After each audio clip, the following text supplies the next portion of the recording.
you do not have a scarcity mindset, your body just doesn't feel safe yet.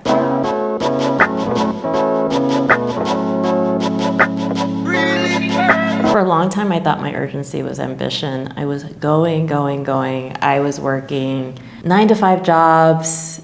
It was kind of sad because they weren't really 9-to-5. They were more like 9 to 10 o'clock at night, 9 to 2 a.m. the next morning. I was going. This was right after I graduated from college and I had my first job out of school. And I was just trying to prove myself. I was trying to overcompensate because I didn't look like the other designers.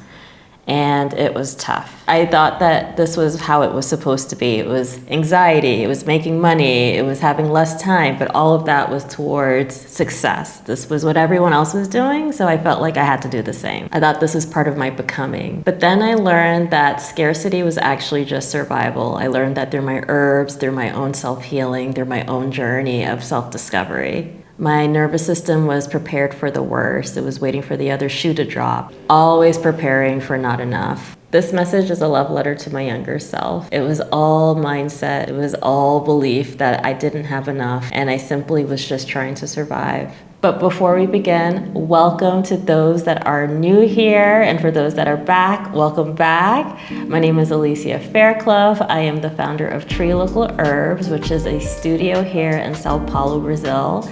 I teach classes and workshops around plant medicine and also create beautiful art projects using natural pigments and plants. I host sessions every week, so if you're in town and happen to be visiting Sao Paulo, I'd be happy to receive you.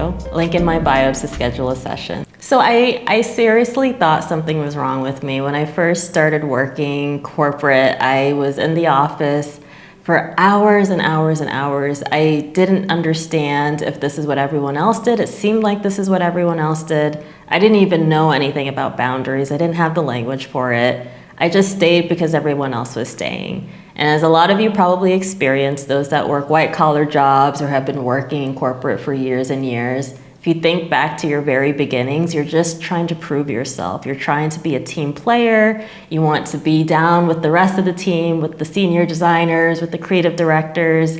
At least for me, I was working on the creative side in advertising and marketing tech for many, many years. And I was also the only Black woman, which meant that I was already being singled out as being less than, just by default. I had to work twice as hard to get half as much. We all know the old adage. And that was my life for many, many years, and it didn't even ease up as I got more senior, which you would believe after so many years and so much time that this was actually my opportunity to show myself as someone who could lead or someone who deserved respect. But as we all know, meritocracy is a bit of a fallacy. It's about your connections, it's about your network, it's about who you know, it's about who likes you. And I was already very, very far back from the finish line. I did not have a fighting chance in that space, but I just wanted to believe that I could persevere. I thought ambition was the answer to everything, so I just kept going, burning the midnight oil, losing so much sleep, stressing myself out before meetings. I was a mess. And it was so scary because I felt so alone in these spaces. I didn't feel like I had anyone to turn to. My manager didn't look like me. My colleagues didn't look like me. I just felt like I was kind of on an island on my own. And I did this for 15 years, believe it or not. And it was difficult. And then this led to eventual burnout in 2022. And then I had to take mental health leave. And of course, I had to take mental health leave. I was completely fried. My body was screaming for me to rest. And then growing up, I didn't have a lot. So then there's this other level of pressure where I have to perform and do as I needed to do in order to make ends meet. But doing so in a city like New York, where the cost of living was already out of control. And it was my new normal. I knew no other way. I only knew how to kill myself in order to have a version of success. And was it really success? A lot of that's so subjective, right? But what was actually happening? I wasn't lazy. I wasn't failing. I was dysregulated. This was a period where I could feel it in my nerves. Every morning at stand-up, I would shakily explain what I had on my plate for the week. Every meeting I had with my manager, I was terrified of what would be said, how it would be ridiculed, how it would be criticized. It didn't feel like it was ever enough. I just kept going, plugging away. And I remember showing my work when I worked in consulting for a little bit, showing my work to my manager, and he's like, this looks like the last thing you did. I'm like, no, like this is the style that's, really hot right now. I thought that we were cool with this vibe. I thought this was okay because, you want to be relevant in the scene, especially as it relates to something as subjective as design and art. And he's like, no, I've seen this already. And it was so fucking painful. Going back to the drawing board, it was just never enough. It was never enough. So what happens after all of the stress over so much time? You just cry. It comes out in waves though. Sometimes you're crying, sometimes you're sleeping poorly, sometimes you're just not sleeping at all. I had terrible insomnia. I'm still trying to develop a decent sleep cycle. My body was in survival mode, and it didn't make any difference to me because I had to make the paycheck. I had to get the titles. I had to get the new roles. But it's impossible to attain half of that when you're constantly depleted. I remember another time where I just felt like it didn't matter, because it didn't at this point. And so I started a business on the side with an old partner of mine. This was an interesting period in my career because I felt like this was going to be my ticket. I was like, okay, why not do double the work? One where I'm killing myself in corporate and agencies, the other where I'm starting a business on the side. What could go wrong? And I did this, and my partner, who was also working corporate, was shamed for having something on the side because we can't have anything in this world. So it would come up in his reviews. It would come up in conversations with his bosses, also in the design field. With me, I was put on a PIP, and I don't actually remember what PIP stands for. I have to look it up. Let's see. PIP plan. Oh, a performance improvement plan. Yes, first ever in my entire career. I'm like, why did you hire me? I don't even understand it. You can imagine how terrible this felt for someone who was already selling their soul to the devil. Again, I was fighting for my life. And so I put everything on hold with my side business, my freedom papers essentially. And I went to town on the work in this agency. I worked late hours doing things that were unnecessary, things that I didn't even feel like were needed in a project. And then I got this fantastic opportunity to travel to London to lead art direction for a big project with a big client, won't name names. It was a dream assignment, but it was also my last assignment because I had to put my foot down. I was not going to be mistreated this way. If I had to work at that level and produce and overproduce and overfunction for more scrutiny and no guarantees that my job was safe, I couldn't live under that fire long term. It wasn't sustainable. And so I quit right after that dream project ended. But would I say all of that was worth it today? No, I would not say that. But scarcity is not always mental. Sometimes scarcity lives in the body first. I already mentioned that I was overworked, I was losing sleep, I was stressed beyond belief. I had these presentations where I would be sitting in front of the client and presenting ideas that were not my own, but trying to present it in a way as if I felt and believed that this was my idea and I stood behind it. And 9 times out of 10, I didn't.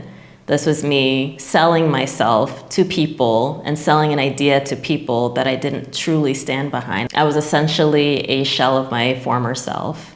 I had fallen into this deep, dark pit of misery, and I didn't even really understand how I got here. I was working so hard. I was doing the best I could every single day, and it was always labeled as subpar. The interesting thing about it, though, is later in my career, I realized that I was trying to reach a certain caliber of work that I had already superseded.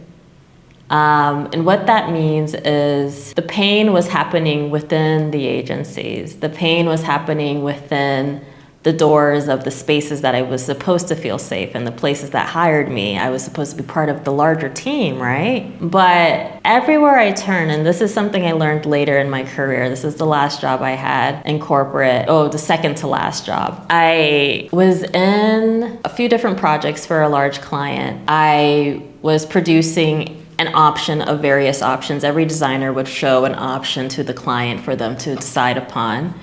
What direction we go in, and then flesh it out into a larger deliverable. Two different clients, same large entity that I ended up working at later in my life in-house. Essentially, we would present the idea, and then they would always choose my work. And one moment in which this happened, the creative director was astounded. He was like, why? Are you sure you want this idea? Here's this other idea from this other designer that I love that looks nothing like Alicia. Are you sure you don't want that idea? They're like, no, we love option 3. We love option D, whatever they were naming my work at that point. And I was like, wow, this is sabotaging the work of your own designer. This is you as a leader saying that you don't want this work to go forward because you don't see the value in it. This is you as a leader who's pushing back on what your client wants because of your own biases. It was amazing. And this happened multiple times. Those were the basically two occasions with that same outcome where I was like, oh, okay, I see how this works. This is very sad, but also this is probably happening more often than I realized. I was never getting the support within my teams. Then I went in-house and I did that for a few years, and then that was better. But at that point, I had seen so much trauma, I had experienced so much abuse, I was ready to go. But this created a hypervigilance in me. I became so OCD about everything, about pixels, about precision, about perfection. None of that was natural. None of that is how I began my life in design and art. I was always a free spirit in art. I was always creating something really beautiful with my hands. But when I started working in the design field professionally, all of that went out the window. I no longer had a creative heart.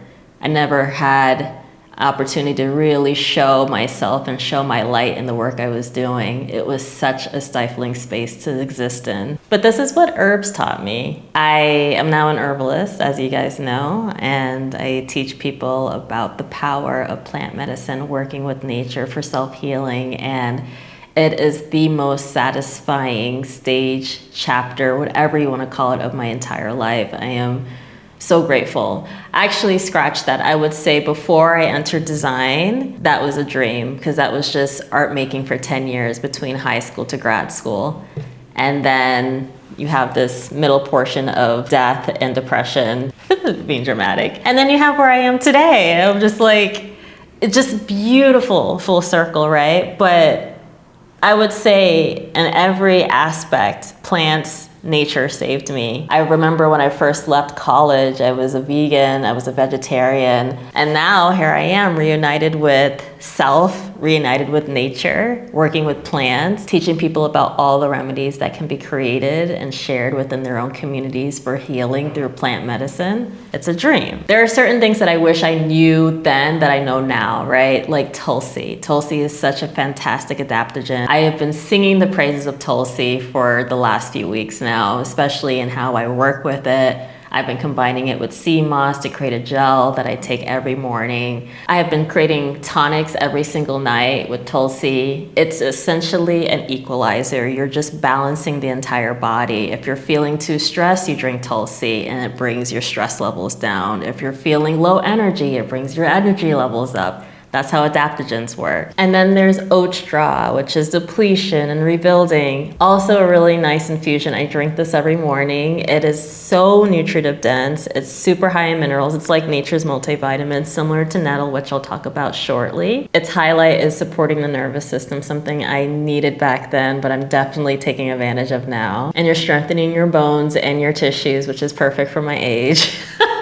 I don't know. I think about these things at 40 because I have older parents, so I'm trying to be mindful of how I take care of myself. And then you have stinging nettle. I've never been able to successfully work with a fresh herb. I've always worked with a dry herb because it actually really hurts. I wish I had this back then. I drink it every single day. This is the one thing that I am so proud of because it's similar to oat straw. It's a nutritive. It's also super nutrient dense with the high mineral and vitamin content. Also, if you're a person who struggles with seasonal allergies, this is a nice antihistamine. I haven't actually used it for myself because thank God I don't have that issue, knock on wood. And another reason why I wish I had discovered nettle earlier is because it's so good for exhausted bodies. It actually brings back a level of energy that's more even keeled. So that's characterized by something that's very subtle and bringing the energy up versus the jolt that you get from coffee or from cola nut, for example. Dun, dun, dun, dun, dun, dun, dun, dun, dun. And then there's the beloved sea moss. So sea moss is interesting because this has been in my family forever. I did a few videos on this recently, 2 videos on this recently.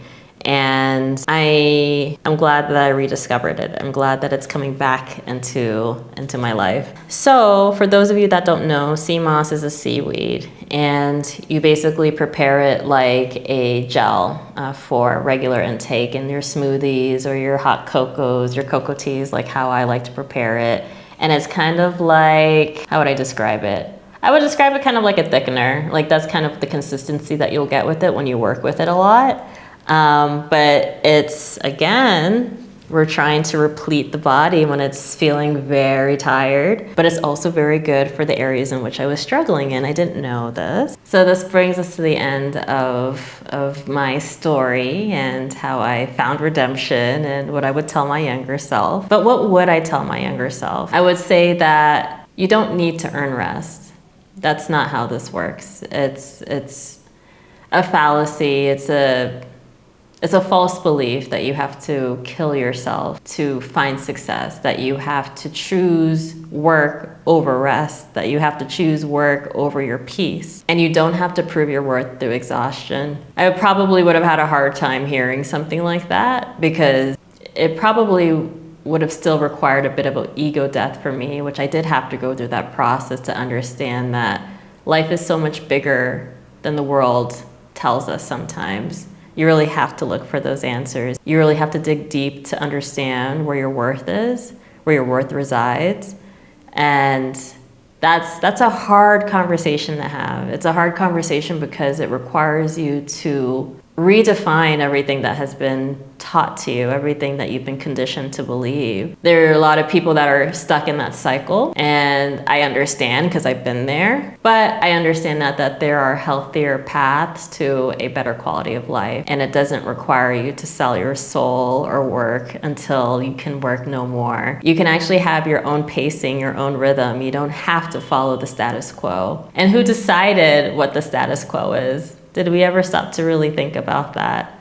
And there is beauty on the other side of all of this. It's just about choice, and it's about you choosing yourself. Becoming isn't force, sometimes it's safety. And the life you want will not come from panic. That, I think, is key.